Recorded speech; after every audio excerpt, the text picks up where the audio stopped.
ราะในโลกนี้มีหลายกว่า108อาชีพ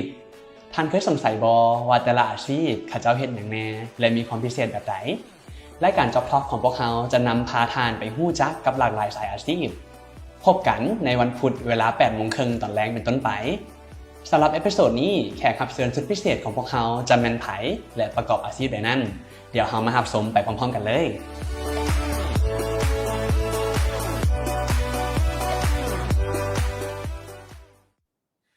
สบายดี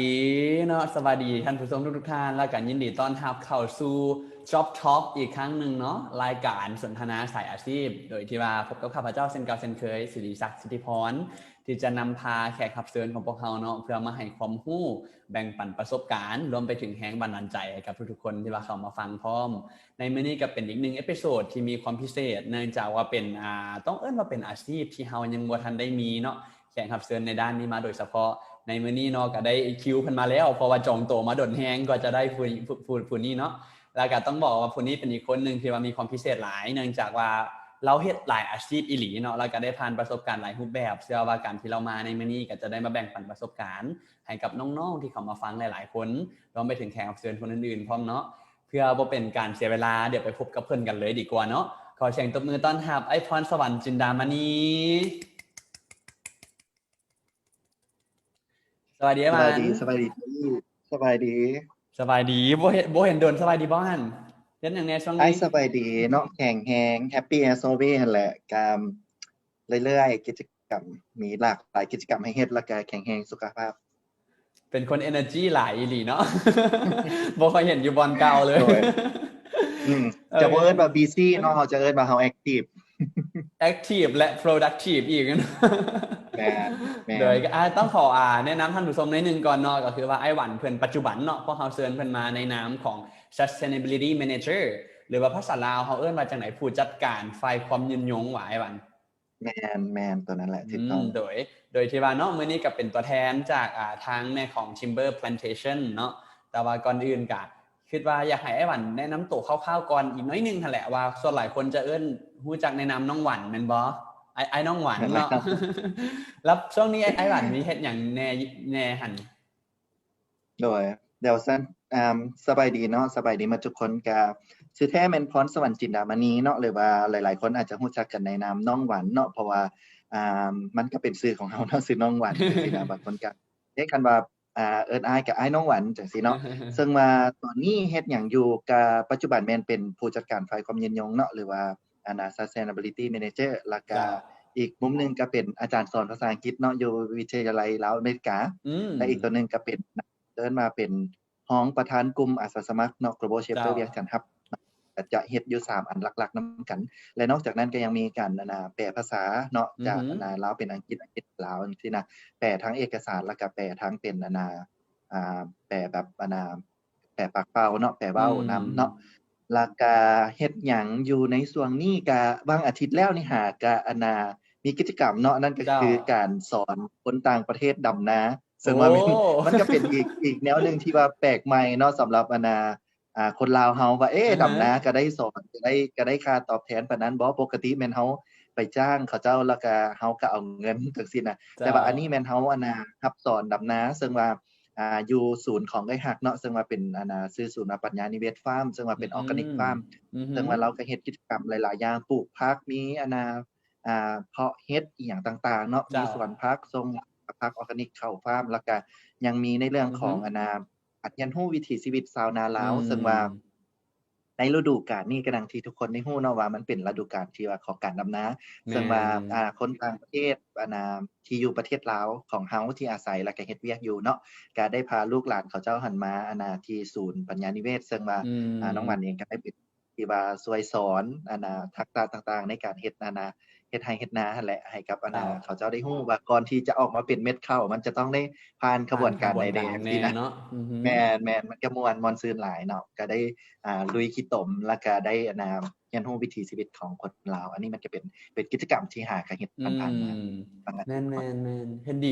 ถือว่าเป็นกิจกรรมที่ดีได้เพราะว่าคันสิเว้าแล้วเนาะอย่าว่าแต่อันคนต่างประเทศเลย อันนี้ต้องบอกตรงๆคือตัวเองก็เป็นคนนครหลวงที่ว่าก็บ่ทันได้ผ่านประสบการณ์ของการที่ว่าได้ไปเฮ็ดอีหยังแบบนี้หันนะซึ่งรู้สึกว่าคันมีโอกาสก็สวนอีกเด้อ แม่นๆได้มันก็จะมีเรื่อยๆเนาะบางทีอีกจักหน่อยก็สิฮอดยามเกี่ยวข้าวสินะเพราะว่าดำนาไปแล้วก็ยามเกี่ยวข้าวคนต่างประเทศเขาจะก็มาเรียนรู้วิธีการเกี่ยวข้าววิธีการตำข้าวแบบบูฮานสมัยตะกี้มันบ่มีโรงสีเขาก็เฮ็ดแนวใดจังซี่นะเขาก็จะมีวิธีการนั้นคือกัน ว่าแต่อันนี้ถามเพื่อท่านผู้ชมพร้อมเลยเนาะคันสมมุติว่าเขาอยากไปเรียนจังซี่นะครับต้องได้เสียเงินอหยังแบบใดบ่หั่นตอนนี้หรือว่ามันเป็นกิจกรรมแบบใด สำหรับสำหรับเด็กน้อยเนาะก็คือจะเป็น 20,000 กีบ เจ้า ต่อคอร์สก็สิประมาณ 30-40 นาที อ๋อ ผู้ใหญ่ก็สิประมาณ 50,000 กีบเนาะซึ่งว่า อืม กิจกรรมหลักๆของเฮาก็สิมีพาเบิ่งโดยรวมของศูนย์เนาะไปสวนผักน้ำไปเบิ่งว่าผักแต่ละอันเป็นแนวใดยกตัวอย่างเนาะ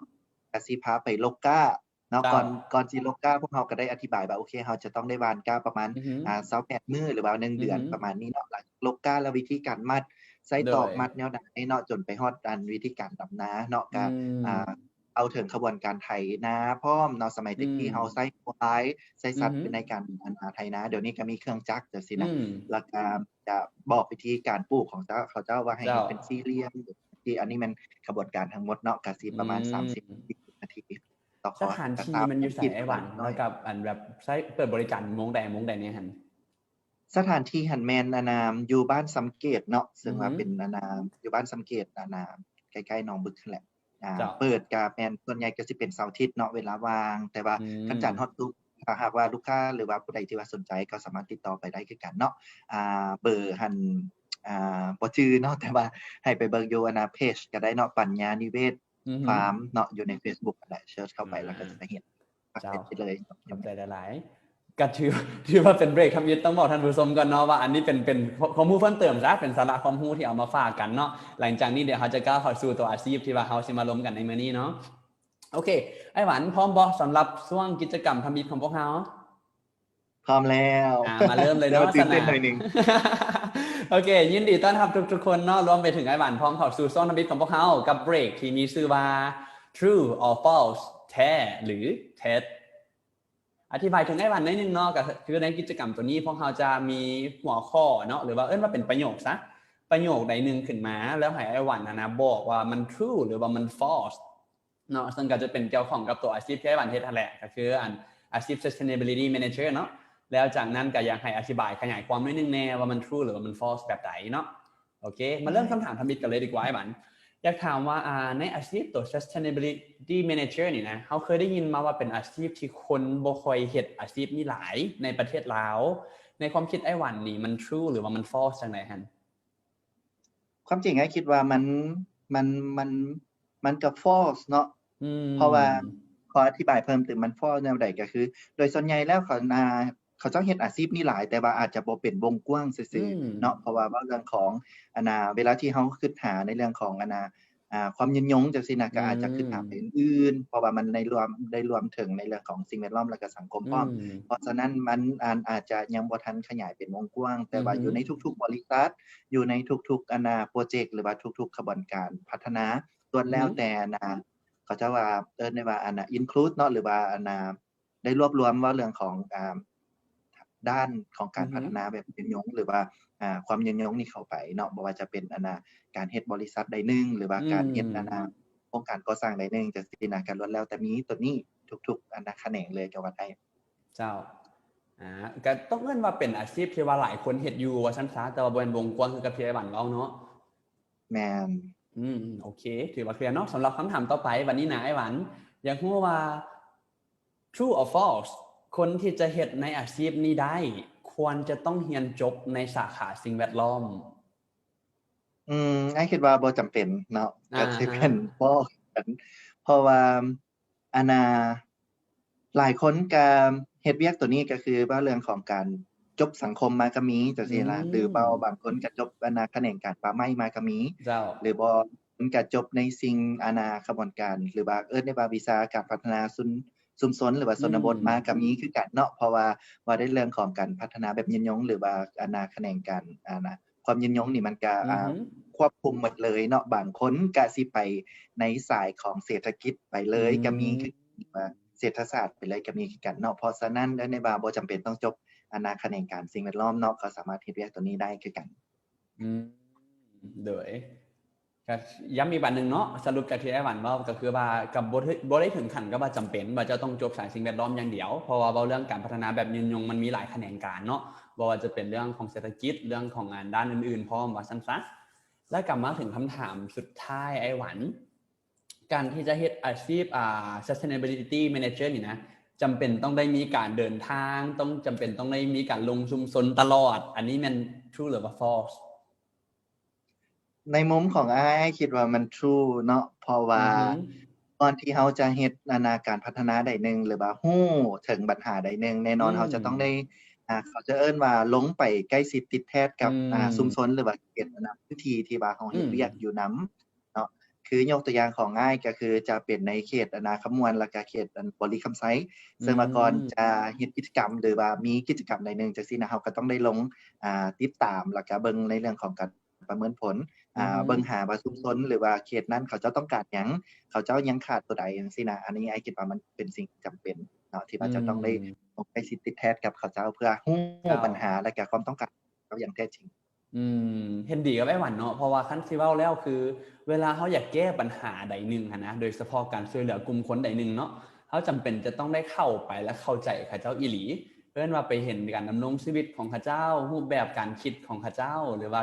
รูปแบบการที่เขาเจ้าเฮ็ดสิ่งต่างๆเพื่อที่เฮาจะเข้าไปช่วยแนะนำหรือว่าแก้ไขเนาะแล้วก็มันยากในการที่ว่าเฮาบ่ได้ฮู้ชีวิตเขาเจ้าแล้วสิไปช่วยเหลือเขาเจ้าหันนะแม่นบ่แม่นและขอฝากอีกอันหนึ่งก็คือสิ่งที่เป็นอันตรายที่สุดก็คือการ assume เนาะเจ้าอย่าassume เด็ดขาดว่าเขาเจ้าต้องการแบบนี้แหละเขาเขาเจ้าต้องยังขาดตัวนี้แหละจังซี่นะเพราะว่าแน่นอนนักพัฒนาหรือว่าเวลาเราเฮ็ดกิจกรรมหลายอย่างเนาะเราก็มักจะคิดว่าโอ้เขาเจ้าอาจจะยังขาดตัวนี้เขาเจ้าต้องการแบบนี้ซึ่งบางทีชุมชนหรือว่าตัวเขาเจ้าเองเขาเจ้าอาจจะยังบ่ได้ต้องการในสิ่งที่เราคิดเสมอจังซี่นะเพราะฉะนั้นสิ่งที่ดีที่สุดก็นี่แหละลงไปหาเขาเจ้าโอ้ลมกับเขาเจ้าว่าเจ้ายังต้องการความช่วยเหลือหยังหรือว่าเขาจะนำพาสิ่งใดไปหาเขาเจ้าอันนี้มันจำเป็นมันแม่นถือว่าแปลให้หวานคำเมื่อกี้นิดนึงเนาะ assume แปลว่าคิดไปเองหรือว่าคิดแบบที่ว่าเราบ่ได้ไปถามมาก่อนหรือว่าบ่ได้มีหลักฐานอีหยังเนาะซึ่งบ่แม่นคลาสชั้นภาษาได้เนาะแต่ว่าเพิ่มเติมให้ทุกคนนิดนึงเด้อเพื่อความเข้าใจที่กระจ่างแจ้งเนาะโอเคก็ถือว่าได้มุมมองที่น่าสนใจได้จากไอ้หวันในมื้อนี้เนาะแต่ว่าจังได๋ก็แล้วแต่อันนี้เป็นเพียงเอิ้นว่าช่วงน้ำจิ้มหรือว่าออเดิร์ฟซะเดี๋ยวจังหน่อยครับสิมาสนทนากับแขกรับเชิญของพวกเราเติมอีกจักหน่อยนึงฉะนั้นอย่าเฝ้าไปใส่เนาะพักเบรกกันก่อนจักแป๊บนึงแล้วกลับมาต่อกันกับช่วงต่อไปของพวกเรา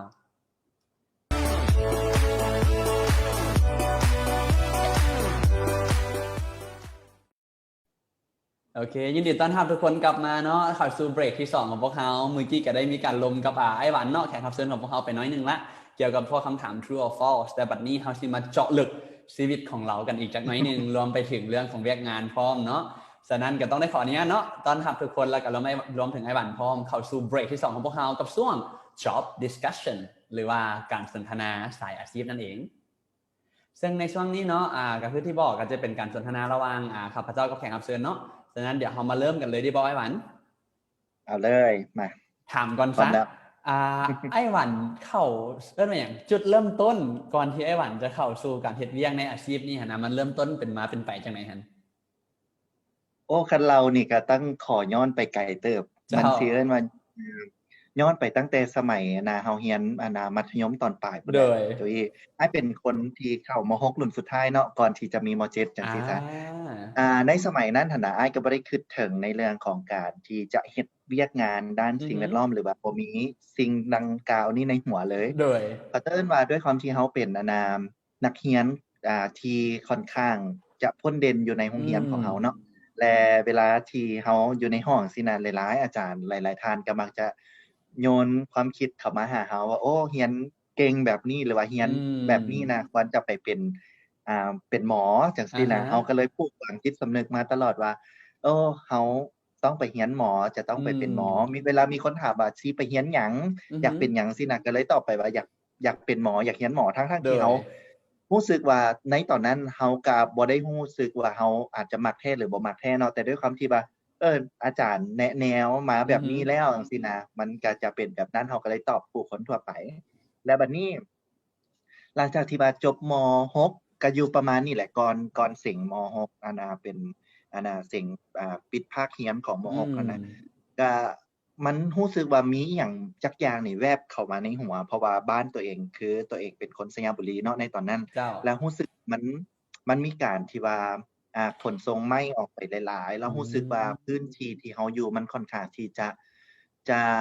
เขาจะเอิ้นหยังป่าไม้มันเริ่มลดน้อยถอยลงสินะมันเริ่มบ่มีในตั้งแต่ตอนเด็กน้อยที่เราย่างเข้าป่าเป็นว่าไปเก็บเห็ดหรือว่าไปหาสิ่งที่ว่าเป็นพืชเครื่องป่าของดงต่างๆเนี่ยมันบ่คือเก่าเราก็เลยว่าอันเราอยากเฮ็ดหยังกับมันตัวนี้อยากแก้ไขอิหยังกับสิ่งนี้จังซี่นะเราก็เลยไปซอกเนาะในตอนนั้นเพราะว่ามันก็ต้องได้มาอยู่เวียงจันทน์เพื่อที่จะได้เซ็นเข้ามศเราก็ได้มีเวลามากิจกรรมเรียนนั่นนี่จังซี่นะก่อนจะเซ็นเราก็ได้เบิ่งแหละไปอ่านในแต่ละของแต่ละคณะเราไปอ่านเจออยู่อันหนึงก็คือของคณะป่าไม้เนาะมันเว้าด้วยเรื่องของการว่าเรื่องของเรียนป่าไม้นั่นแหละวิทยาศาสตร์ป่าไม้ว่าจะเฮ็ดจั่งใดเพิ่มป่าไม้แนวใดวิจัยต้นไม้แนวใดสำรวจป่าไม้แนวใดจังซี่นะเรารู้สึกว่าอ่านแล้วมันก็คักมันสามารถที่ว่าเราสามารถเพิ่มต้นไม้หรือว่าป่าไม้ได้แต่ว่ามันก็ยังบ่ตอบโจทย์ของเราในตอนนั้นหั้นนะเพราะเรารู้สึกว่าเราบ่อยากแก้ไขปัญหาที่การไปปลูกป่าอย่างเดียวหรือว่าเฮ็ดให้ป่ามันเพิ่มขึ้นแต่รู้สึกว่าเราอยากลมกับนี่นะพ่อแม่เราหรือว่าอยากลมกับอ้ายน้องเราอยากลมกับหลายๆคนที่ว่าให้เขาเจ้าจะต้องมาเฮ็ดอิหยังจักอย่างซึ่งตอนนั้นเราก็บ่ได้รู้ว่าจะต้องเฮ็ดแนวใดเฮ็ดจังไดจังซี่นะเราแค่แบบว่าอยากให้มันแบบมันมีอิหยังที่ว่าอุดมสมบูรณ์คือเก่ามันมีสิ่งที่สวยงามทางธรรมชาติคือเก่าจังซี่นะและบัดนี้ก็ได้ไปเจอกับคณะหนึ่งเนาะซึ่งว่าตอนนั้นพอดีเป็นซึ่งว่าเขาเจ้าเปลี่ยนมาเป็นคณะนั่นก็คือคณะวิทยาศาสตร์สิ่งแวดล้อมซึ่งว่าก่อนหน้านั้นนับตั้งแต่2009ลงไปแม่นเขาเจ้าเป็นศูนย์ซึ่งว่าเป็นศูนย์อยู่ภายใต้คณะวิทยาศาสตร์ธรรมศาสตร์เนาะนอนอยู่ในหั้นแล้วบัดนี้ในปี2009พอดีเขาเจ้าแต่งตั้งสร้างตั้งคณะใหม่ขึ้นแล้วเวลาเราไปอ่านมันรู้สึกว่ามันนอกจากจะได้เฮ็ดเวียกกับธรรมชาติแล้วมันยังได้เว้าเรื่องของชุมชนหรือว่าผู้คนแนวนี้คล้ายๆว่าผู้คนกับธรรมชาตินี่มันสิอยู่นำกันแนวใดเป็นการจัดการแนวใดจังซี่นะเราก็เลยโอเคฉันก็เลยเซ็นเข้าตัวนี้เซ็นเข้ามศในสาขานี้แหละแล้วก็บังเอิญว่าตัวเองโชคดีที่ว่าติดเนาะติดกับตัวนี้ก็ได้เรียนหลังจากเรียนแล้วก็คือเราก็เรียนใช้เวลาอยู่หั่นทั้งหมด5ปีเนาะแต่ว่าอยู่ในนั้นมันก็มีกลุ่มอาสาสมัครให้เราได้เฮ็ดกิจกรรมเคลื่อนไหวเรื่อยๆจังซี่นะก็จะเอิ้นว่ามี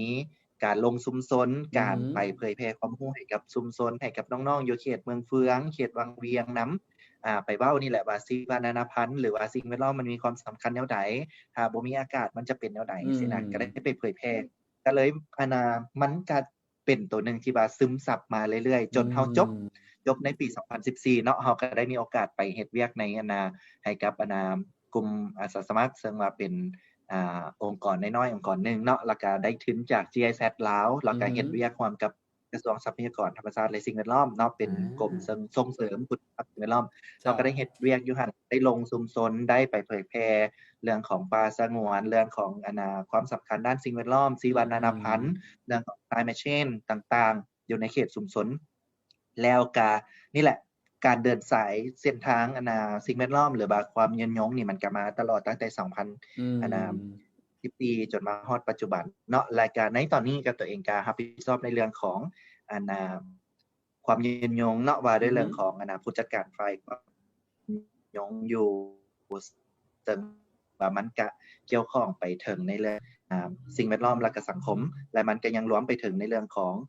เขาเอิ้นหยังความถูกต้องความสอดคล้องกับมาตรฐานลาวแล้วก็มาตรฐานของสากลนำเช่นเดียวกันนี่ก็เป็นสิ่งที่ว่าตัวเองเฮ็ดอยู่ในปัจจุบันนี้และนอกจากนั้นก็ยังเบิ่งในเรื่องของที่รับผิดชอบในเรื่องของเฮาเบิ่งความถูกต้องแล้วคือเขาจะเอิ้นว่าการตรวจสอบนะหรือว่าออดิตภายในของเฮานะว่าเฮาเฮ็ดนี่เรื่องของเซฟตีเป็นแนวใดเซฟตีก็คือความปลอดภัยในการเฮ็ดเวียกเนาะแล้วก็สิ่งแวดล้อมก็คือเฮาเบิ่งในเรื่องของเวลาเฮานำใส่ปุ๋ยหรือว่าสารเคมีต่างๆเข้าไปแล้วมันได้รับผลกระทบจากชุมชนบ่เฮาก็ได้มีการประเมินแล้วก็ได้มีการ monitoring ได้ติดตามเนาะตรวจสอบเนาะแล้วก็ด้านสังคมเฮามีการพัฒนาสังคมแนวไหนช่วยเหลือให้ sensitive unit บริเวณของพื้นที่ของเฮานะครับ อือ การ ฮึ พัฒนาไปสู่ความนิยมแนวใดเนาะอันนี้ก็แม่นตลอดการเดินสายเส้นทางของตัวเองในด้านเวียกงานด้านความนิยม ว้าวก็สิได้เห็นเลยเนาะว่าคันเว้าถึงความยุ่นยงเอาแท้ๆมันบ่แม่นแค่เรื่องของสิ่งแวดล้อมเนาะที่หลายคนเข้าใจผิดหั้นนะเพราะว่ามันจะค่อนข้างกว้างเว้าไปถึงคนต่างๆหยังนำเนาะเลยคิดว่าจะเป็นการดี แม่น ถ้าหากว่าไอ้หวันได้สามารถเนาะเพื่อที่จะเว้าให้ผู้ชมได้รู้นำว่าในนิยามของไอ้หวันเนาะคำว่า sustainability manager นี่นะหน้าที่หลักๆควรจะต้องเฮ็ดหยังแหน่ไอ้หวันขยายความตอนนี้เติมให้ได้บ่ โดยได้ก็คือได้ที่ว่าได้เว้าไปก่อนหน้านี้น้อยหนึ่งแล้วเนาะว่าในเรื่องของความยืนยงแน่นอนมันดังที่เรารู้กันนั่นแหละว่าการพัฒนาแบบยืนยงหรือว่าความยืนยงมันจะควบคุมไปทั้ง3ภาคเลยบ่ว่าจะเป็นเศรษฐกิจสังคมเนาะแล้วก็รวมไปถึงว่าในเรื่องของสิ่งแวดล้อมนำเนาะเศรษฐกิจแล้วก็สิ่งแวดล้อมอันนี้ก็เป็นสิ่งที่จำเป็นและก็สำคัญเนาะสิ่งหลักๆที่เราเฮ็ดก็คือดังที่ได้บอกว่าสิ่งแวดล้อมแม่นเฮาพยายามให้เพราะว่าแน่นอนทุกๆขบวนการหรือว่าทุกๆการพัฒนาหรือว่าทุกๆขบวนการเฮ็ดกิจกรรมใดหนึ่งมันล้วนแล้วแต่ส่งผลกระทบต่อสิ่งแวดล้อมเพราะว่ามันน้องหวันเวลาที่ว่าไปงานสปีกเกอร์ต่างๆแม่นจะใช้คำคมตัวนี้ก็คือเด็ดดอกไม้สะเทือนถึงดวงจันทร์เพราะว่าเขาจะเฮ็ดหยังบ่ว่าจะเป็นอีหยังเล็กๆน้อยๆน่ะโจยมันก็สะเทือนมันกระทบกับหมดอย่างอยู่แล้วเพียงแต่เอาเด็ดดอกไม้น่ะมันก็สร้างความสมดุลที่บ่ดีให้กับธรรมชาติแล้วจังซี่นะเนาะอันเข้าต่อในเรื่องของตัวสิ่งแวดล้อมเมื่อกี้นี่แหละเพราะว่าเฮาซึ่งว่าบริษัทหรือว่าบริษัทที่น้องหวานเฮ็ดอยู่นี่เป็นบริษัทที่เฮาปลูกไม้วิกเนาะซึ่งว่าแน่นอนมันก็จะต้องเป็นว่าด้วยเรื่องของการนำใช้ปุ๋ยเพื่อดูแล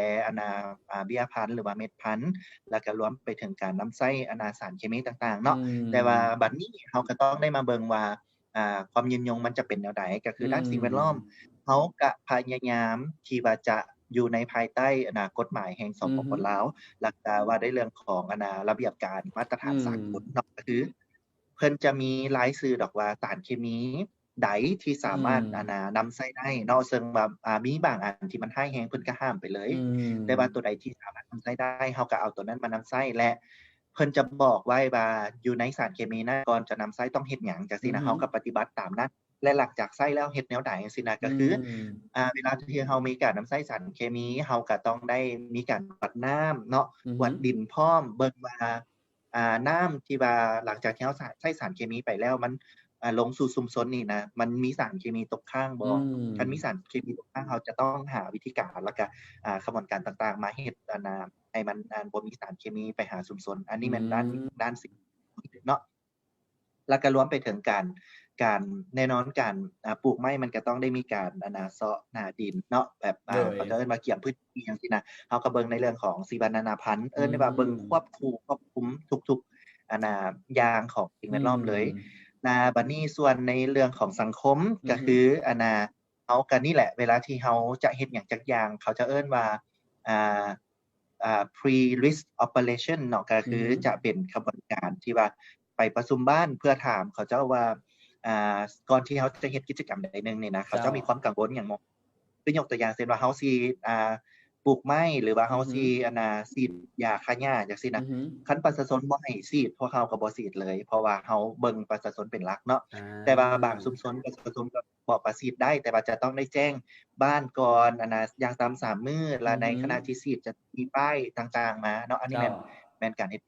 สนและในชุมชนอีกแขนงนึงก็คือจะเป็นในเรื่องของเศรษฐกิจสังคมเนาะก็คือเฮานี่แหละเฮาจะเฮ็ดแนวใดเพื่อที่ว่าบ่แม่นเฉพาะแต่บริษัทหรือว่ารัฐบาลเฮาได้ผลกำไรจากในตรงนั้นซึ่งว่าเฮาก็จะเป็นในเรื่องของการส่งเสริมชุมชนคือกันเพราะว่าจะเป็นการพัฒนาชุมชนโดยเฉพาะเป็นการพัฒนาวัยหนุ่มเนาะนำขบวนการฝึกอบรมต่างๆเข้ามาสู่วัยหนุ่มและอีกอย่างนึงก็จะเป็นในเรื่องของชุมชนครัวเรือนต่างๆเนาะเฮาก็ได้มีเขาจะเอิ้นว่าส่งเสริมให้ประชาชนได้มีการปลูกไม้แล้วก็ให้ประชาชนได้มีอาชีพที่แบบเวียกเฮ็ดงานทำเพราะว่าบริษัทเฮาก็มีนโยบายในเรื่องของ Local First หรือว่าบุริมสิทธิ์ของผู้ประชาชนในเขตท้องถิ่นเนาะเฮาก็จะแล้วก็พิจารณาเขาเจ้าเป็นพิเศษเนาะอันนี้แม่นว่าได้เรื่องของ3สิ่งต่างๆที่ว่าอยู่ในเวียกงานที่ว่าน้องหวานเฮ็ดปัจจุบันเนาะ กิจสังคมและก็สิ่งแวดล้อมนั่นเอง ว้าวก็สรุปความจากไอ้หวันเว้าเนาะเท่าที่จับประเด็นได้ก็คือว่า1แน่นอนเราต้องรับมือเว้าเรื่องของความยืนยงของสิ่งแวดล้อมแม่นบ่ก็คือว่าสิเฮ็ดจังไดในการที่ว่าสิ่งแวดล้อมจะอยู่นำเฮาไปดนๆนั่นแหละคือไอ้หวันเว้าเนาะการที่แบบเฮาเฮ็ดหยังเล็กๆน้อยๆสมมุติคือการที่เราตัดไม้ต้นไม้1ต้นนี่นะมันส่งผลกระทบได้แล้วเนาะบ่หลายก็น้อยกับสิ่งใดสิ่งหนึ่งว่าซั่นซะถัดมาอันที่2ก็คือเรื่องของชุมชนเฮ็ดจังไดในการที่ว่าจะเกิดผลกระทบกับชุมชนน้อยที่สุด หรือบ่ดังนั้นก็คือว่าจะช่วยส่งเสริมชุมชนจังไดในการจะมีเอิ้นว่าหยังมีความยืนยงเนาะในการดำรงชีวิต แม่น และสุดท้ายก็คือเศรษฐกิจสังคมพร้อมแม่นบ่ก็คือว่าเว้าเรื่องของการพัฒนาทางด้านเศรษฐกิจสังคมเนาะก็ถือว่าค่อนข้างครอบคลุมหลายเลยเนาะคันที่เว้าแล้วแม่นบ่ ก็ถือว่าต้องมีหลายด้านที่ต้องได้เบิ่งแยงในการจะเฮ็ดอันใดอันหนึ่งว่าซั่นซะแล้วอันนั้นไอ้หวานบัดนี้คือเว้าถึงเรื่องของเวียกที่ไอ้หวานเฮ็ดตอนนี้เนาะดังที่ไอ้หวานก็ได้เว้าไปตอนต้นนั่นแหละว่านอกเหนือจากเวียกตัวนี้แล้วก็จะมีเวียกอาสาสมัครที่เป็นของกลุ่ม Global Shepherds พร้อมเนาะแล้วอยากรู้ว่าสำหรับกลุ่มของ Global Shepherd ที่ไอ้หวันเว้าอยู่ก็คือที่จริงข้าพเจ้าก็เป็นส่วนหนึ่งในหั่นแหละเนาะอยากให้เว้าให้ผู้ชมฟังหน่อยนึงได้บ่ว่าในช่วงของการเดี๋ยวเฮ็ด Global Shepherd เนาะเฮาได้มีส่วนร่วมในเรื่องของเวียกงานพัฒนาต้องเอิ้นว่าจังซี่ซะการบริหารจัดการความยืนยงนี่จังไดแน่โดยก็ขอเกริ่นอีกน้อยหนึงเนาะขอเว้าถึงGlobal Shaper เวียงจันทน์ฮับซึ่งว่า Global Shaper เวียงจันทน์ฮับแม่นกำเนิดเกิดขึ้นจาก World Economic Forum เนาะซึ่งว่าเพิ่นก็ได้เอาบรรดานักธุรกิจบรรดาที่ว่าผู้มีสิทธิ์ตัดสินใจของแต่ละประเทศทั่วโลกนั่นแหละไปประชุมกันในตอนนั้นแล้วก็อยู่ในกองประชุมนั้นก็เขาเจ้าก็ได้มีการอบรมกันว่าอยากpay back หรือว่าส่งคืนสิ่งต่างๆให้กับชุมชนหรือว่า community ต่างๆสินะก็เลยว่ามีการสร้างตั้ง Global Shaper นี่ขึ้นมาเป็น Global Shaper Community เนาะในปี 2011 เนาะแล้วก็อยู่ในประเทศลาวของเฮาแม่น2013 ที่ว่าเฮาเริ่มมีการเคลื่อนไหวเนาะแล้วก็ซึ่งว่ากลุ่มนี้ก็จะเอิ้นว่าเฮาเอิ้นว่าเป็นกลุ่มอาสาสมัครสากลก็ว่าได้เนาะเอิ้นว่าเป็น International Volunteer สินะเพราะว่าเฮามี Headquarter แล้วก็อยู่ในแต่ละประเทศมันก็สิมี Hub ที่ว่าแตกต่างกันออกไปแล้วประเทศก็มีหลาย Hub นำขึ้นกับเมืองเนาะซึ่งว่าอยู่ในประเทศลาวในตอนนี้มันมีแต่เวียงจันทน์ Hub แต่ว่าบ่แน่เนาะในต่อไปอาจจะมีหลวงพระบาง Hub บ่ปากเซ Hub จะต้อง หรื มี อว่า เนาะผู้ใดที่สนใจก็คือว่า approach เข้ามาซะ แม่นประมาณนั้นแหละเพราะว่ากิจกรรมส่วนใหญ่แม่นพวกเขาจะเบิ่งเป็นหลักๆแม่นบอนที่ว่าฮับนั้นๆตั้งอยู่หรือว่าคือยกตัวอย่างเช่นว่าเวียงจันทน์ฮับก็คือจะสุ่มใส่ในกรุงเทพเวียงจันทน์โดยเฉพาะแต่ว่าถามว่าเฮ็ดกิจกรรมนอกเขตพื้นที่ได้บอกก็เฮ็ดได้คือกันเนาะพวกเขาก็มีการแต่ว่าโดยหลักๆแล้วแม่นพวกเขาสิพยายามสุ่มใส่นี่แหละสร้างพื้นที่หรือว่าสร้างคอมมูนิตีอยู่ในเขตเวียงนี่ให้มันเป็นที่น่าอยู่แล้วก็เป็นสิ่งที่ดีในตอนนั้นเมื่อต่อกับคำถามของโจอี้เนาะว่าเฮาได้มีการเฮ็ดความยืนยงแนวใดต่างๆจังซี่นะสิ่งที่เฮาเฮ็ดแน่นอนเนาะว่าพวกเขาก็พยายามรณรงค์ให้กับสมาชิกของเฮาบ่ใช้ single use plastic หรือว่าบ่ใช้น้ำใช้เทื่อเดียวเนาะและนอกจากนั้นพวกเขาก็ได้มีการฝึกอบรมเนาะเขาจะเอิ้นว่ามีการจัดการสิ่งแวดล้อมโดยการเผยแพร่เนาะในการฝึกอบรมให้กับน้องๆหรือว่าวัยหนุ่มที่ผู้ที่สนใจในเวียกงานด้านสิ่งแวดล้อมแล้วก็รวมไปถึงเวียกงานการพัฒนาแบบยืนยงซึ่งว่าจะเป็นการจัดขบวนการการฝึกอบรมแล้วก็รวมไปถึงการเผยแพร่ต่างๆเนาะอันนี้สิ่งที่ต่างๆที่ว่าพวกเขาเฮ็ดอยู่ในGlobal Shaper เวียงจันทน์ฮับนั่นเองเจ้าเป็นดีเนาะแล้วก็อาจจะเพิ่มเติมหน่อยนึงคือท่านเฮาเว้าถึงเรื่องของการพัฒนาชุมชนแบบยืนยงต้องบอกว่าเป็นอีกอันนึงที่บ่สามารถจะอาศัยความร่วมมือแต่เอิ้นว่าหยังพนักงานหรือว่าคนที่เฮ็ดหน้าที่นั้นเฉพาะแต่ว่าต้องการความร่วมมือทุกคนอีหลีเนาะตัวอย่างคือไอ้หวันเว้าหั่นแหละคันสมมุติว่าเฮาสิเฮ็ดให้สังคมเฮาน่ะอยู่เฮาทุกคนควรมีส่วนร่วมนํกันนะในด้านใดด้านหนึ่งที่จะเฮ็ดให้สังคมเฮายืนยงไปเรื่อยๆว่าซั่นซะกลับมาต่อกันกับโดยจะไอ้หวันต่อว่าก่อนก็ได้บ่ให้ว่าถูกต้องที่สุดแม่นๆวันนี้เสริมหน่อยนึงไอ้หวันอยากรู้ว่าอันนี้ฝากถึงแต่ละคนเนาะที่ว่าสมมุติเขาเจ้าสนใจในเรื่องการเฮ็ดเวียกคล้ายๆกับที่ไอ้หวันเฮ็ดอยู่ในตอนนี้หันนะมีทักษะอีหยังบ่ที่เขาเจ้าควรจะต้องได้แบบเรียนรู้ไว้ตั้งแต่ตอนนี้ก่อนจะก้าวเข้ามาสู่การเฮ็ดเวียกด้านนี้มีทักษะหยังบ่ทักษะที่จำเป็นบ่แม่นเฉพาะแต่หน้าเวียกตัวนี้ก็คือเว้าในเรื่องของทักษะการแก้ไขปัญหาเฉพาะหน้าอันนี้เป็นทักษะที่ว่าเฮาจำเป็นข คัญคือยกตัวอย่างเช่นว่าเวลาเราไปลงชุมชนเราบ่ฮู้ อื ว่า อฮึ ชุมชนหรือว่าประชาชนผู้นั้นที่เราลงไปเขาเจ้าสิคิดแนวใดหรือว่าเราสิเจอสถานการณ์แนวใดเนาะเพราะฉะนั้นสิ่งที่มันจำเป็นก็คือเราจะต้องมีการแก้ไขปัญหาเฉพาะหน้าแล้วก็ไหวพริบที่ว่าดีในการรับมือกับเขาเจ้าเนาะและอีกสิ่งหนึ่งที่ว่าขาดบ่ได้นั่นก็คือว่าเรื่องของทักษะการสื่อสาร เนาะอย่าลืมว่าเราบ่ได้แม่นเฮ็ดเวียกกับป่าไม้หรือว่าธรรมชาติอย่างเดียวแน่นอนเนาะธรรมชาติมันบ่มีเสียงแต่น้องหวานรู้สึกรับรู้ได้ถึงเสียงของธรรมชาติว่ามันจังต้องการหยังอยู่เพราะว่าเราเฮ็ดเวียกกับมันมาหลายปีเนาะเราก็สิรับรู้ได้บางทีอาจจะคิดไปเองแต่ว่าคิดถึกจังซี่นะยกตัวอย่างว่าด้วยเรื่องของทักษะการสื่อสารนี่มันเป็นสิ่งที่จำเป็นและก็สำคัญ เจ้า เราจะเฮ็ดแนวใดเพื่อให้ประชาชนหรือว่าผู้คนรับรู้ว่าสิ่งแวดล้อมนี่มันสำคัญและก็จำเป็นกับเขาเจ้าเราจะเฮ็ดแนวใดให้พนักงานของเรานี่คำนึงถึงความปลอดภัยในการเฮ็ดเวียกนะอันนี้มันทักษะในเรื่องของการสื่อสารนี่มันสำคัญบ่แม่นว่าเราสิไปบอกว่าโอเคเจ้าต้องใส่หมวกกันน็อกเด้อเจ้าต้องเฮ็ดแบบนี้เขาเจ้าก็ฟังแต่ว่าเขาเจ้าบ่ได้ปฏิบัติเพราะฉะนั้นมันจะต้องมีวิธีการที่ว่าเราจะเฮ็ดแนวใดเนาะฉะนั้นทักษะในการที่ว่าสื่อสารนี่นะมันเป็นอย่างที่สำคัญและก็จำเป็นในการอันนี้นำเนาะและอีกตัวหนึ่งก็คือความรักเนาะความหลงใหลในสิ่งแวดล้อมหรือว่าในการพัฒนาแบบยืนยงตัวนี้เนาะอันนี้ก็มันจำเป็นและก็สำคัญ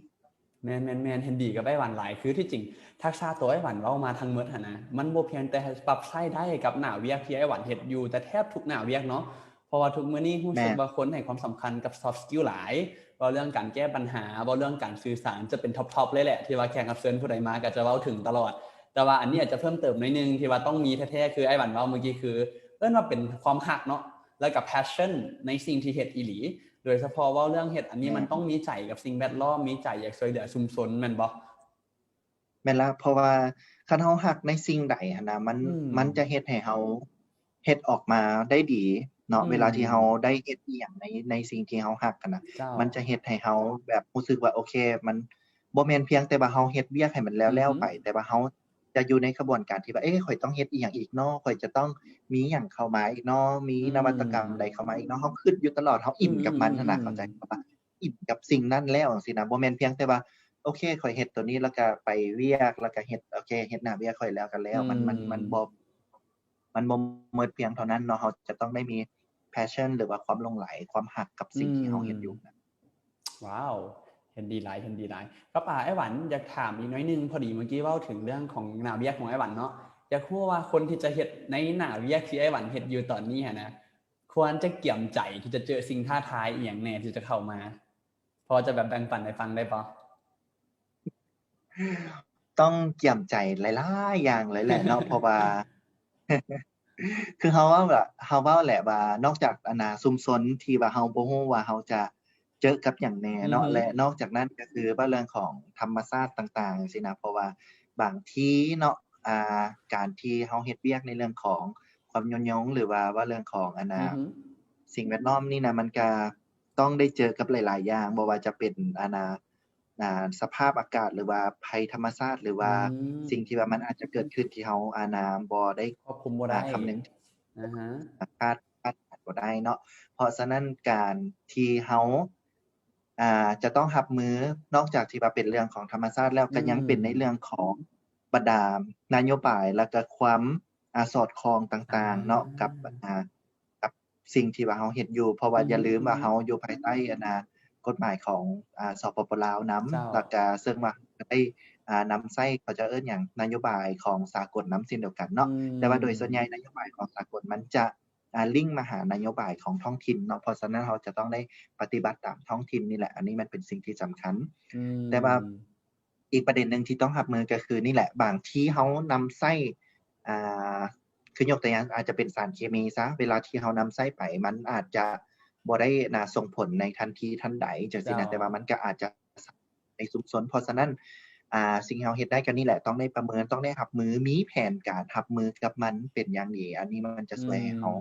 สามารถหลีกเลี่ยงตรงนั้นได้เช่นกัน อืมเจ้าจับประเด็นจากไอ้หวันเว้าก็คือว่ามันก็จะมีหลายปัจจัยอยู่ที่เอิ้นว่าเราควบคุมบ่ได้สิ่งที่เฮ็ดได้ก็คือต้องได้เอิ้นว่าหยังปฏิบัติตามต้องได้ปรับตัวให้เข้ากับสภาพแม่นบ่และนอกจากนั้นก็คือว่าควรมีการคาดการณ์ล่วงหน้าแล้วก็วางแผนเพื่อคิดเพื่อเตรียมใจที่จะรับมือแม่นบ่ โดยก็ถือว่าได้หลายอย่างเติมนอกจากไอ้หวันในมื้อนี้แต่ว่าเพิ่มเติมอีกนิดนึงซะไอ้หวันอยากให้ไอ้หวันได้ลองเล่าประสบการณ์ที่น่าประทับใจได้บ่ว่าแบบตั้งแต่เฮ็ดหน้าเวียกนี้โอ๊ยถามก่อนไอ้หวันเฮ็ดหน้าเวียกนี้มาดนปานใดแล้วหั่นสำหรับหน้าเวียกนี้แท้ๆนี่ก็ตั้งแต่เพราะว่าเข้าวงการสิ่งแวดล้อมหรือว่าเจ้า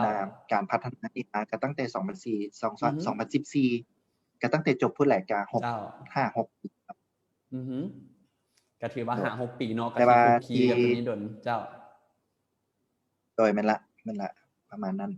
โดยก็ปัญญารู้ว่ามีเหตุการณ์ที่ประทับใจหั่นแหละเนาะประมาณแบบเจอเรื่องอย่างที่แบบรู้สึกว่าโอ้ยเจอเรื่องนี้แล้วรู้สึกว่าใจละลายไปเลยรู้สึกว่าแบบมันประทับใจครับอยากไปต่อในหน้าเวียกที่เราเฮ็ดอีกจังซี่นะมีพอจะเล่าให้ฟังได้บ่เหตุการณ์นี้เกิดขึ้นอยู่ที่หัวพันเนาะอาเป็นเหตุการณ์ที่น้องหวานมีโอกาสได้ลงชุมชนนั่อือฮึนแหละไปเว้าเรื่องของการพัฒนาแบบยินยงโดยเฉพาะเน้นใส่ในเรื่องของสิ่งแวดล้อม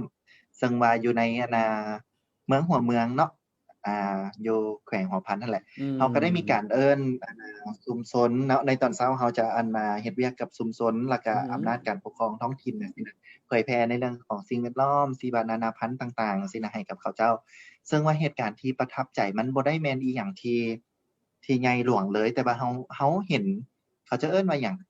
เห็นรอยยิ้มขออือฮึงชุมชนนั่นน่ะจากที่เขาเจ้าเฮ็ดแต่ไร่แต่นาเนาะในแต่ละมื้อจั่งซี้น่ะเขาเจ้าก็บ่นแต่ว่าอันนี้แบบเราไปแล้วเราสอนสิ่งแวดล้อมให้เขาเจ้าโดยอืการนำใส่แบบมความม่วนซื่นเข้าไปจังซี้นะมันเฮ็ดให้เขาเจ้ารู้สึกว่า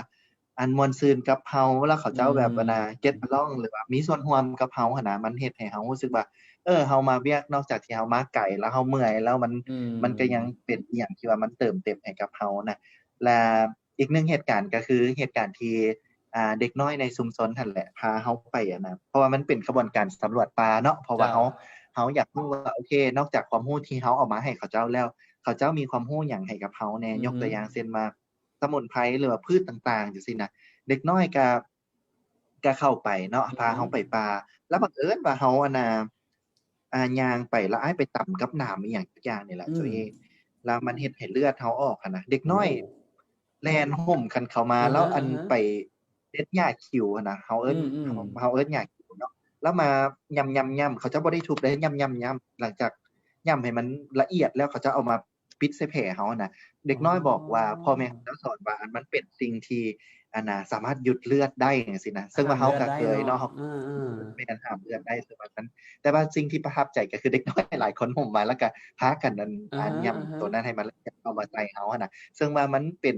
local wisdom อีกตัวเจ้าหนึ่งหรือแบบภูมิปัญญาท้องถิ่นอืที่มเด็กน้อย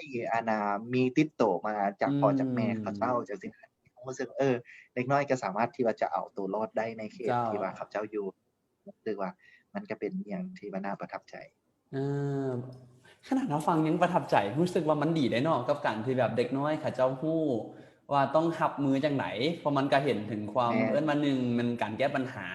2แม่นการที่เขาเจ้าห่วงใยไอ้หวันในการที่แบบไอ้หวันไปช่วยเหลืออืมเขาเจ้าซี้นะ มันก็เป็นภาพที่ดีของการที่เอิ้นว่าชุมชนแห่งการแบ่งปันเนาะค่อยให้เจ้าเจ้าให้ค่อยแล้วเราก็ให้กันและกันให้แบบสังคมเราน่าอยู่ขึ้นนั่นแหละแล้วนอกจากนั้นก็เป็นความปแม่ระทับใจนอีหลีเนาะในการไปช่วยเหลือแล้วเราก็ได้รอยยิ้มกลับมาได้ความสุขกลับมาแม่นก็ถือว่าเป็นหน้าเวียกที่น่าสนใจเนาะฉะนั้นผู้ใดเนาะที่ว่ามีความสนใจอยากจะลองเฮ็ดหน้าเวียกต่างๆเหล่านี้อาจจะแบบติดต่อไอ้บ่ำเพิ่มเติมบอกเนาะบ่ทันก็ทักขอความเข้ามาบ่ทันก็คอมเมนต์กล้องรูปนี้ก็ได้กล้องโพสต์ของพวกเขาก็ได้เนาะแล้วเดี๋ยวพวกเราจะมาตอบให้เนาะเพื่อสนใจจะได้เพิ่มเติมเนาะ โอเคฉันเดี๋ยวต้องได้ขออนุญาตพักเบรกสำหรับตัวเบรกนี้ไปก่อนเนาะแล้วเดี๋ยวเรามาต่อกันกับเบรกสุดท้ายของพวกเราอย่าเฝ้าไปใส่เด้อไอ้บันยังอยู่กับพวกเราอยู่เนาะแต่เราตอนนี้เดี๋ยวพักเบรกไปก่อน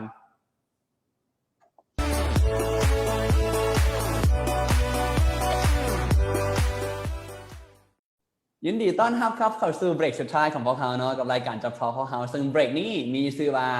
Job Tips หรือเก็ตเล็กเก็ตน้อยเนาะโดยที่ว่าแน่นอนเนาะพวกเราก็สิให้ไอ้บันมาทิมท้ายเก็ตเล็กเก็ตน้อยกับทุกๆคนน้อยนึงถือว่าเป็นการฝากบทเรียนซะฝากข้อคิดให้กับแต่ละคนเนาะ มาเริ่มกันกับอันแรกก่อนไอ้หวันสำหรับกลุ่มคนที่เขาเจ้ากำลังบ่ทันได้เลือกสายเรียนเนาะหรือว่าเลือกไปแล้วเนาะยก2 กรณีซะกรณีแรกเป็นนักเรียนมัธยมกรณีที่2เป็นนักเรียนมหาลัยแต่เขาเจ้าสนใจอยากเฮ็ดอาชีพคล้ายๆกับไอ้หวันเฮ็ดตอนนี้นะไอ้หวันจะมีข้อคิดหรือว่าคำแนะนำในการเตรียมตัวจังไดบ่โดยเนาะแบ่งเป็น2กลุ่มก็คือกลุ่ม เจ้า อาจจะเป็นกลุ่มนักเรียนม.ปลายเนาะก็คือตอนนี้ถ้าหากว่ายังบ่ได้เลือกสายเรียนเทื่อหรือว่าบ่ฮู้จะเรียนหยังก็คือบ่อยากเป็นคนขายฝันเนาะบ่อยากล่อเข้ามาจังซี่นะเพราะฉะนั้นสิ่งที่น้องๆจะต้องเฮ็ดก็คือลองเบิ่งสังเกตในชุมชนของตัวเองเนาะว่าเฮารู้สึกว่ามันยังมีปัญหาหยังที่เฮารู้สึกว่ามันเป็นปัญหาแต่เฮาอยากแก้ไขเนาะคือเทียบกับน้องหวันตอนกินเหล้าในตอนนั้นก็คือเฮารู้สึกว่าต้นไม้มันรุดน้อยถอยลงแล้วรู้สึกว่าเฮาอยากเติมต้นไม้มาจังซี่นะอันนี้ก็เป็นสิ่งที่เฮาอยากแก้ไขก็เลยว่าสืบต่อในการเรียนสายสิ่งแวดล้อมเพราะฉะนั้นน้องๆผู้ใดที่ว่ายังบ่ฮู้แท้ๆจังซี่นะลองเบิ่งนี่แหละเบิ่งอ้อมข้างของชุมชนของเฮาว่ามันยังขาดตัวใดมันยังมีปัญหาที่สินะก็เอาตัวเองอาจจะพิจารณาเนาะถามตัวเองว่ามักบ่อยากแก้ไขปัญหาตัวนี้บ่จังซี่นะเพื่อที่ว่าจะได้เป็นแนวทางหรือว่าแนวทางของตัวเองให้มาเรียนในสิ่งที่ตัวเองมักอยากแก้ไขบ่แม่นเฉพาะแต่ว่าสิ่งแวดล้อมเนาะบางคนอาจจะเห็นว่าเศรษฐกิจของบ้านก็ยังบ่ดีเทื่อหรือว่าการมีส่วนร่วมของชุมชนก็ยังบ่ดีเทื่อเฮาก็อาจจะศึกตัวนั้นแล้วก็ไปเรียนตัวนั้นเนาะอันนี้แม่นน้องๆที่ว่ากำลังจะจบม.7 เนาะซึ่งว่าในขณะที่เฮาอัดรายการอยู่นี่ก็เป็นมื้อสุดท้ายของการเซ็งของเขาเจ้าเช่นกันเนาะแม่นๆ บัดนี้กลุ่มที่2ก็คือกลุ่มที่เรียนอยู่เนาะกลุ่มที่เรียนอยู่ก็อาจจะแบ่งออกเป็น2อันก็คือกลุ่มที่เรียนสิ่งแวดล้อมแล้วกับกลุ่มที่เรียนในแขนงอื่นเนาะสำหรับกลุ่มที่เรียนสิ่งแวดล้อมแล้วก็คือแน่นอนว่าเฮาสามารถที่ว่าจะต่อสายนี้ไปเลยหรือบางคนก็อาจจะออกไปสายอื่นก็ได้คือกันเนาะเวลาเฮาจบมาแล้วก็มันก็บ่จำเป็นบ่มีความจำเป็นว่าเฮาจะต้องต่อสายนั้นขึ้นกับความมักของเฮาในสิ่งที่ว่าอยากแนะนำเนาะกับผู้คนที่ว่าเรียนอยู่ในตอนนี้อาจจะบ่แม่นสายสิ่งแวดล้อมอาจจะเป็นแขนงการอื่นๆหรือว่าสาขาวิชาอื่นก็แบบเดียวกันเลยเนาะลองหาอิหยังหรือว่ากิจกรรมต่างๆเนาะลองไปเฮ็ดเบิ่งเนาะยกตัวอย่างเช่นว่ากิจกรรมอาสาสมัครหรือว่ากิจกรรมที่ว่าได้ฝึกทักษะของตัวเองจังซี่นะเวลาเฮาไปเฮ็ดบางทีแม่นอยู่ว่าเฮาเรียนเศรษฐศาสตร์แต่ว่าเฮาก็สนใจด้านสิ่งแวดล้อมจังซี่เฮาบ่จำเป็นต้องเลือกอันใดอันหนึ่งเนาะเฮาสามารถเอาทั้ง2นี่นะไปนำกันได้อาจจะเป็นเศรษฐศาสตร์สิ่งแวดล้อมหรือว่า Social Enterprise จังซี่นะมันก็มีว่าธุรกิจเพื่อสังคมคือตอนน้องหวันโอเคตอนนั้นแน่มักในเรื่องของสิ่งแวดล้อมแน่แต่ว่าตอนใกล้จะจบใน2014นะรู้สึกว่าตัวเองนี่นะอินกับการศึกษาอินกับน้องๆวัยหนุ่มอินกับตัวนี้นะเฮาก็เลยว่าเฮาสิเฮ็ดแนวใดวะเฮาสิไปสมัครเป็นอาจารย์บ่หรือว่าสมัครเป็นอีหยังที่ว่าเฮ็ดเวียกอยู่ในของเขตการศึกษาจังซี่นะแต่ว่าเฮาหัดมีพื้นฐานด้านสิ่งแวดล้อมจังซี่นะเฮาก็เลยว่าก็ซั่นเอา2อันมาคอมไบน์เนาะมารวมกันมันก็ได้เป็นการศึกษาสิ่งแวดล้อมหรือว่า environmental education เนาะก็คือมารวมกันของ2อันนี้มันก็เลยเกิดเป็นน้องหวันก็คือเพราะว่าอยู่ลาวของเฮาในตอนนั้นมันจะมีวิทยาศาสตร์สิ่งแวดล้อมกับการจัดการสิ่งแวดล้อมการจัดการสิ่งแวดล้อมก็คือว่าเรื่องของการจัดการแนวใดเนาะแต่ว่าเรื่องของการศึกษาสิ่งแวดล้อมนี่ก็คือนี่แหละน้องหวันไปรณรงค์เรื่องของสิ่งแวดล้อมให้กับชุมชนจังซี่นะมันก็เป็นตัวของเฮาเนาะมาคอมไบน์มารวมใส่กันเนาะเพราะฉะนั้นสิ่งที่อยากแนะนำน้องๆก็คือลองเอาตัวเองหันเข้าไปในหลายๆกิจกรรมเนาะเพื่อที่ว่าจะได้ฝึกทักษะแล้วก็รวมไปถึงในเรื่องของการพัฒนาตนเองให้แท้เหมาะกับสิ่งที่ว่าตัวเองอยากเฮ็ดเนาะเพราะว่าบ่แม่นว่าเฮาเรียนแล้วจบมาแล้วเฮาสิได้เวียกในสิ่งที่เฮาต้องการเพราะว่าในระหว่างที่เรียนนั่นน่ะมันบ่แม่นเฉพาะแต่ว่าเรียนอย่างเดียวมันขึ้นกับว่าเฮาพัฒนาตัวเองไปแนวใดเฮาต้องมีฝันแล้วก็ต้องเริ่มวางแผนไว้แล้วว่าเฮาเห็นตัวเองในอนาคตหลังจากจบมาหั้นนะเฮาเห็นตัวเองเป็นแบบใดก่อนจะไปเป็นแบบนั้นเฮาจะต้องได้มีการวางแผนแล้วก็เฮ็ดกิจกรรมนี่แหละว่าโอเคสมมุติว่าอยากเป็นนักสิ่งแวดล้อมคือไอ้หวานยกตัวอย่างเนาะก็อาจจะเริ่มขบวนการเริ่มวางแผนโอเคข้อยต้องฝึกทักษะด้านการเข้าหาผู้คนฝึกทักษะด้านการเผยแพร่นั่นนี่เฮาจะต้องได้เข้าไปหากิจกรรมต่างๆหรือว่าจัดกิจกรรมฝึกของผมเรียนรู้ทักษะหรือว่า soft skillออกไปอีกเนาะเพราะว่าวิชาเฉพาะเฮามีแล้วเด้เนาะในการเรียนสิ่งแวดล้อมแต่ว่าสิ่งที่เฮาเรียนมันยังมี soft skill ต่างๆเข้ามาหลายๆคนก็สงสัยว่า ขนาดเรียนกฎหมายหรือว่าเรียนเศรษฐศาสตร์เป็นวิชาที่ว่าหลายบริษัทต้องการแต่ว่าเวลาจบมาแล้วเป็นบ่มีเวียกเฮ็ดเพราะว่ามันก็เป็นอีกส่วนหนึ่งที่เราในตอนเรียนอยู่หั้นเราบ่ได้มีโอกาสพัฒนาตนเองในการที่ว่าเอาสกิลนั้นเข้ามาบ่ได้หมายความว่าเจ้าจบวิชาดีๆที่ตลาดแรงงานต้องการแต่ว่าเขาเจ้าจะเลือกเจ้าก็มันก็เป็นไปบ่ได้เพราะฉะนั้นเขาเจ้าเบิ่งดีกว่านั้นเนาะเพราะฉะนั้นในระยะที่เราเรียนอยู่นี่นะพยายามพัฒนาตัวเองให้หลาย เจ้า เนาะวีซ่าเฉพาะก็มีแล้วแต่ว่าวีซ่าอื่นๆที่ว่ามันเสริมเข้ามานี่นะมันจะมีเช่นเดียวกัน เจ้าเห็นดีกับไต้หวันเนาะเพราะว่าอันต้องบอกว่าถึงน้องๆทุกๆคนที่ว่าอาจจะบ่ทันได้ก้าวเข้าสู่ชีวิตของการเฮ็ดเวียกเทื่ออยากให้พยายามเตรียมตัวไว้พร้อมหั่นแหละในเรื่องของการที่ว่าเสริมสร้างทักษะเพราะว่าเอาตามจริงไต้หวันเว้าทุกมื้อนี้สังคมเฮาแค่เรียนรู้แล้วรู้ในตำรามันบ่พอมันจำเป็นจะต้องผ่านประสบการณ์จริงเนาะทักษะต่างๆที่เราต้องได้ใช้ทุกมื้อนี้ที่สำคัญต้องเรียกว่า soft skill อะนะหรือว่าพวกทักษะที่ใช้ในการเฮ็ดตัวจริงเนาะเขาเจ้าก็อย่าง transferable skill ทักษะที่ใช้ได้กับหลายของเขตเนาะเป็นอย่างที่สำคัญหลายกว่าความรู้ส่วนด้านวิชาการอีกด้วยซ้ำเนาะกันสิเว้าหลายๆครั้งหั่นนะตัวอย่างคือทุกมื้อนี้ก็จะเห็นคือไอ้หวันว่าคนหลายๆคนบ่แม่นเอาแต่ของเขตเดียวบ่แม่นสนใจแต่ของเขตเดียวละเช่นคนที่จะเอาแต่เรื่องสิ่งแวดล้อมอย่างเดียวกันหน่อยละหรือว่าคนที่จะแบบใจค่อยมีแต่การศึกษาอย่างเดียวกันหน่อยส่วนหลายทุกมื้อนี้จะมีความผสมผสานเช่นค่อยสนใจสิ่งแวดล้อมแต่ค่อยก็สนใจการศึกษานำค่อยสนใจธุรกิจได้แต่ว่าค่อยก็สนใจในเรื่องของสมมุติซะว่าเรื่องของการบันเทิงนำเสียนะก็สามารถมันปนกันได้เนาะเช่นคือไอ้หวันเว้าอาจจะแบบเป็นการศึกษาผสมผสานกับเรื่องสิ่งแวดล้อมก็เป็นการให้การศึกษาเกี่ยวกับสิ่งแวดล้อมแม่นบ่หรือว่าแม้แต่คือข้าพเจ้าเองก็อาจจะสนใจเรื่องของธุรกิจผสมผสานกับเรื่องของการศึกษาก็กลายเป็นธุรกิจการศึกษาอย่างเงี้ยนะก็สามารถเป็นไปได้หลายช่องทางก็ถือว่าฝากไว้เนาะสำหรับคนที่ว่ายังซอกหาตัวเองอยู่พยายามลองกิจกรรมหลายๆบ่ว่าจะเป็นพวกอาสาสมัครบ่การไปฝึกงานเนาะเรียนรู้จากคนต่างๆที่ว่าเฮาสนใจอยากเรียนรู้จากเขาเจ้านั่นแหละว่าเรามาหลายละเดี๋ยวไอ้วันอีกอันนึงที่อยากให้ฟังเนาะคือคนที่เฮ็ดเวียกในแขนงการที่ใกล้เคียงกับไอ้วันในเรื่องการพัฒนาแบบยินยงนี่นะไอ้วันอยากฝากอย่างถึงเขาเจ้าบ่ เป็นกำลังใจให้เด้อ สู้ๆเด้อ เพราะว่ามันมีความท้าทายหลายจ้อยเพราะว่าบ้านเฮามันยังเป็นอีหยังที่ใหม่เนาะว่าในเรื่องของสิ่งแวดล้อมอะนะเพราะว่าคือสมัยตอนเฮาเรียนนั่นแหละเฮาก็ได้เรียนวิชาชีววิทยาหรือว่าวิชาวิทยาศาสตร์จังซี่นะ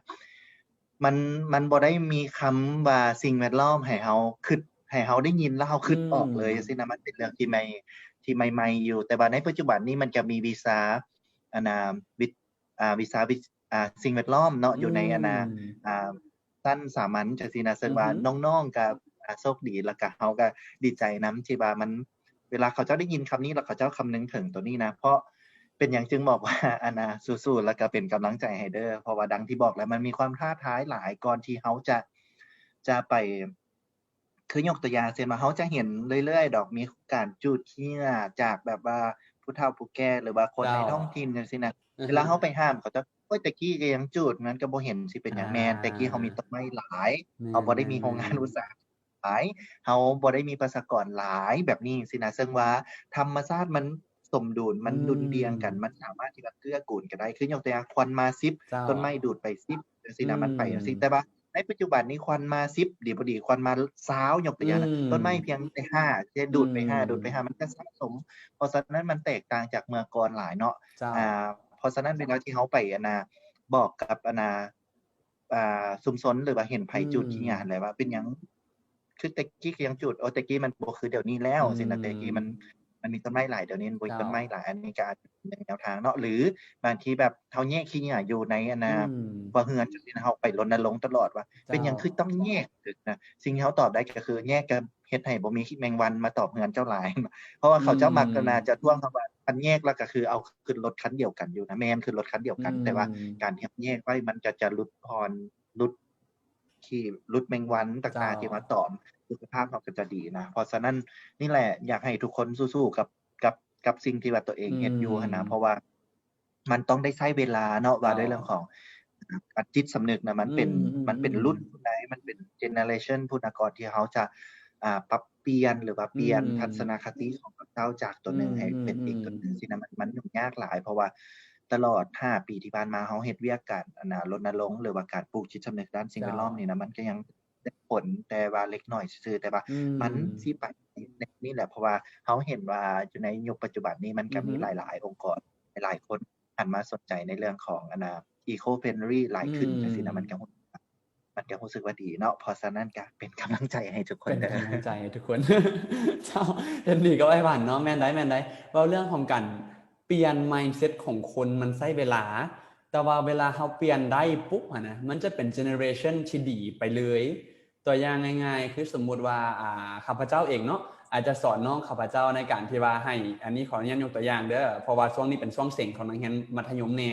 ที่ว่าบ่เป็นหยังดอกกายโลดกายแล้วก็แล้วก็เส็งคะแนนได้ดีสินะ เมื่อเขาปลูกฝังรุ่นหนึ่งมันจะส่งต่อไปอีกรุ่นต่อๆไปต่อๆไปใจขั้นเขาเปลี่ยนนั่นแต่ตอนนี้คือไอ้หวันเขาเนาะขั้นเขาเปลี่ยนในการที่ว่าจะคิดเฮ็ดในวิธีที่ถูกต้องวิธีที่มันยืนยงมันก็จะส่งต่อรุ่นต่อๆไปคือกันเนาะฉะนั้นก็เป็นกำลังใจให้ทุกฝ่ายที่ว่าเฮ็ดหน้าที่ในการพัฒนาชุมชนหรือว่าเฮ็ดให้ชุมชนเขาดีขึ้นนั่นแหละเนาะก็ฝากอันสุดท้ายซะไอ้หวันอันนี้ถึงทุกๆคนเลยนั่นแหละที่เป็นผู้ชมของพวกเขาเนาะขั้นเขาอยากมีวิธีการเนาะเฮ็ดให้ชุมชนของเขายืนยงขึ้นนะพอจะมีอีหยังเป็นพวกแบบทิปส์ในการใช้ชีวิตเล็กๆน้อยๆที่สามารถประกอบส่วนได้บ่ไอ้หวันที่อยากแนะนำให้พวกเขาโดย สามารถร่วมเฮ็ดนำได้อือฮึโดยหลายคนก็สิเว้าแหละเนาะว่าเริ่มจากตัวเองจังซี้นะ อ่า เริ่มจากตัวเองนี่ยังบ่พอเนาะเราจะต้องได้เขาจะเอิ้นหยังอ่าเขาจะเอิ้นว่ามีส่วนร่วมนำกันเนาะอือฮึเพราะว่าการที่เราเริ่มจากตัวเองเราเฮ็ดอยู่ผู้เดียวนั่นนี่จังซี้นะมันก็บ่สามารถ inspire หรือว่าสอืร้างแรงบันดาลใจให้กับมผู้อื่นนอกจากที่ว่าเริ่มจากตัวเองในการที่ว่าเฮ็ดอิหยังดีๆเพื่อสังคมแล้วเราอาจจะเริ่มในการที่ว่าเผยแพร่หรือว่าส่งอพลังบวกาหรือว่าอาส่งกิจกรรมหๆๆๆรือว่าส่งสิ่งดีๆนี่ๆอือฮึนะให้กับผู้คนมาเฮ็ดนำกันอืแล้วก็ ม take serious action ที่ว่ามันอืเป็นจริงมเป็นจังอืเนาะอฮึบ่แม่นว่าโอเครักสิ่งแวดล้อมแต่ว่าโอ๊ยบางทีแบบไปแบบโอ้หลงหลงคำว่าหลงนี่นะมันไส้เปลืองขนาดแบบว่าอุ๊ยหลงไส้ถุงยางอุ๊ยหลงไส้อืเวลาสั่งเป๊ปซี่อุ๊ยหลงมไส้นี่สินะเพราะฉะนั้นเราจะต้องแบบ strict แล้วก็อ่าเขาจะเอิ้นหยังมีระเบียบวินัยกับตัวเออืงให้หลายขึ้นมๆๆๆกว่านี้เนาะและนอกจากเริ่มจากตัวเองแล้วก็นี่แหละเอิ้นผู้คนหรือว่าคนในอืชุมชนของเรามนะค่อยๆเผยแพร่ค่อยๆส่งเสริมแล้วก็รณรงค์นำอืเขาเจ้าไปเนาะอันนี้ม จะเป็นสิ่งที่ดีที่ว่าเราสามารถที่ว่าจะอานาเฮ็ดในเรื่องของการพัฒนาหรือว่าอืเรื่องของสิ่งแวดล้อมมได้ว้าวดีรู้สึกว่าฟังแล้วก็เจ็บอยู่ในหนึ่ง เพราะว่าเข้าใจว่าแบบบางครั้งเนาะเวลาเขาพยายามอยากเฮ็ดอย่างบางอย่างแล้วพอเขาบ่เช็คมันซีเรียสหรือว่าเฮ็ดพอแปะๆบางๆบางครั้งมันก็บ่เกิดผลแม่นบ่แต่ว่าถ้าหากว่าเขาเฮ็ดมันอย่างสม่ำเสมอมีวินัยกับมันแล้วนอกจากนั้นอีกอันหนึ่งที่ไอ้หวันว่ามักประเด็นนั้นก็คือ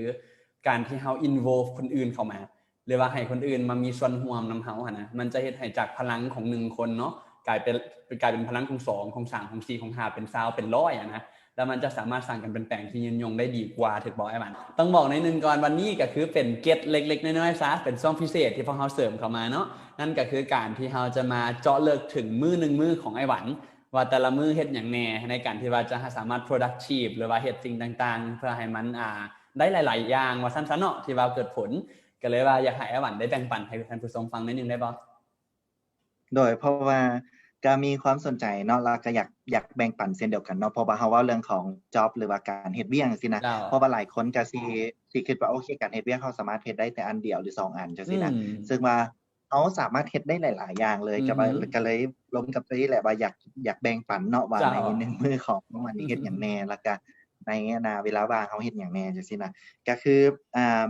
ปกติก็ตัวเองก็เป็นคนตื่นเช้าเนาะมาเพราะว่าเราบ่มีเวลาออกกำลังกายในตอนแลงจังซี้นะเราก็ตื่นเช้ามาก็อาจจะเป็นแอโรบิกหน่อยหนึ่งเนาะเป็นคาร์ดีโอต่างๆจังซี้นะอันนี้เป็นสิ่งที่เราเฮ็ดแล้วก็สิ่งที่เราเฮ็ดต่อไปก็สิเป็นในเรื่องของการเฮ็ดเวียกเนาะอือฮึ8โมงเช้าเจ้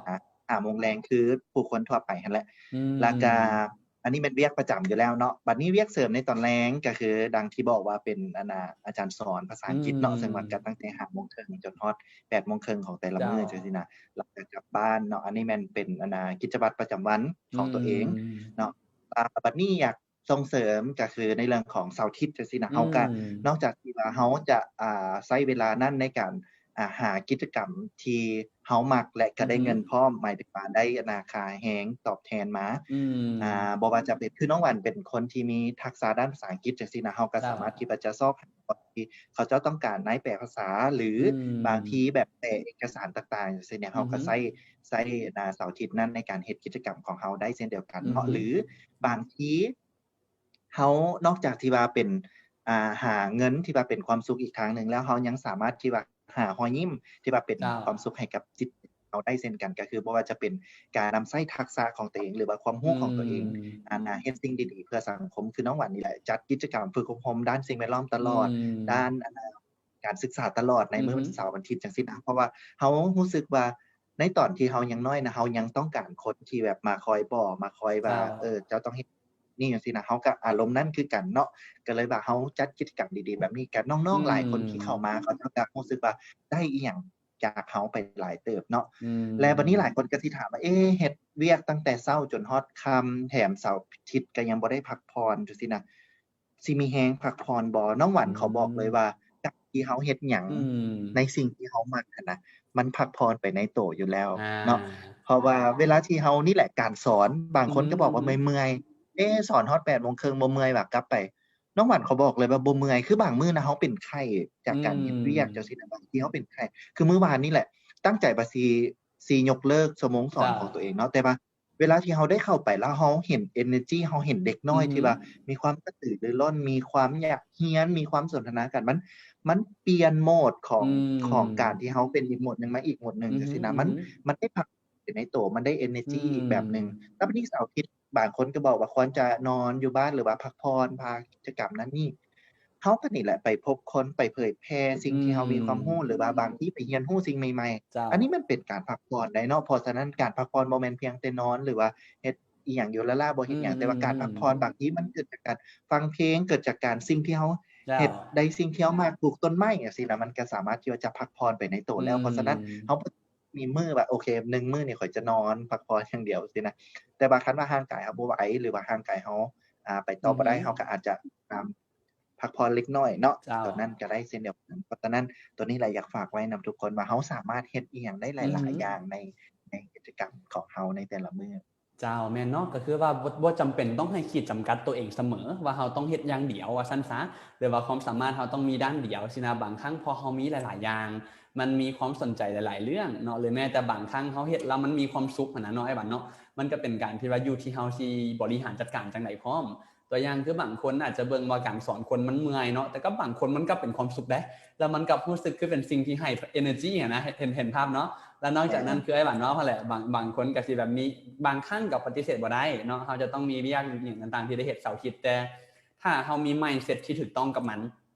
คือเราเฮ็ดด้วยความเต็มที่เฮ็ดด้วยความมักเฮ็ดด้วยความรักกับมันนะบางครั้งความเมื่อยก็อาจจะหายไปแล้วกลายเป็นความสุขก็ได้เนาะแล้วก็จะมีความสุขไปกับการเฮ็ดเวียกแต่ละอันนั่นแหละเจ้าก็ถือว่าเป็นเคล็ดลับดีๆที่ไอ้หวันฝากไว้ซะเนาะแต่ว่าอันเพิ่มเติมนิดนึงซะไอ้หวันได้เริ่มตัวนี้แล้วกันจำเป็นต้องได้มีการบริหารจัดการเวลาแบบใดบอกไอ้หวันมีเทคนิคจังไหนบอกในการเฮ็ดหลายๆอย่างแบบนี้อันนี้มัน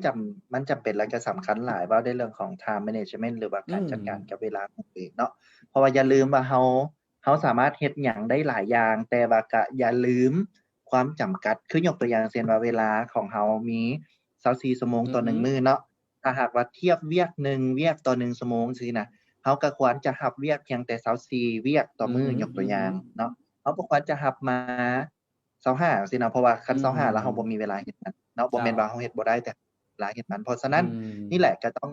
งได้มาเบิ่งในเรื่องของการที่ว่าการประเมินตัวเองแล้วก็เบิ่งเวลาของตัวเองพร้อมเจ้าเนาะว่าเราจะเฮ็ดก็คือสมมุติว่าเราเลิกเวียก